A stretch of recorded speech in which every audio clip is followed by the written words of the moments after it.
In 1964, the United States faced what it believed was a clear threat in Vietnam. The Gulf of Tonkin incident, attacks on American destroyers that later investigations revealed were either misrepresented or fabricated, provided the justification for massive military escalation. The intellectual framework was domino theory.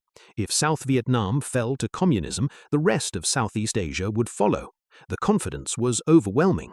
Secretary of Defense Robert McNamara, one of the most analytically rigorous minds in American government, believed the war could be won through superior technology and firepower.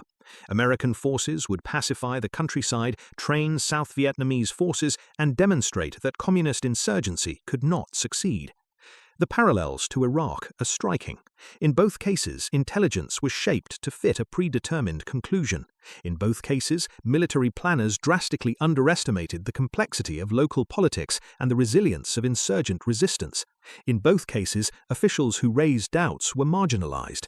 The CIA's analysis that the Vietnamese insurgency was primarily nationalist, not a Soviet-directed communist conspiracy, was dismissed. State Department officials who warned about the difficulty of nation-building in Iraq were sidelined. In both cases, the assumption was that American power could solve problems that were fundamentally political, not military. But the Vietnam parallel, while illuminating, misses something crucial about Iraq. Because the Iraq story actually begins much earlier, not with American intervention, but with British intervention.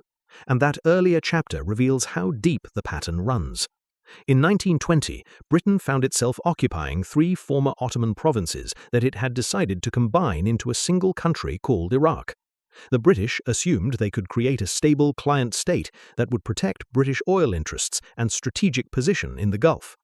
Instead, they were immediately confronted with a massive revolt, and only afterwards installed a monarch, Faisal, a Hashemite prince with no connection to the territory, hoping indirect rule through an Arab figurehead would succeed where direct administration had.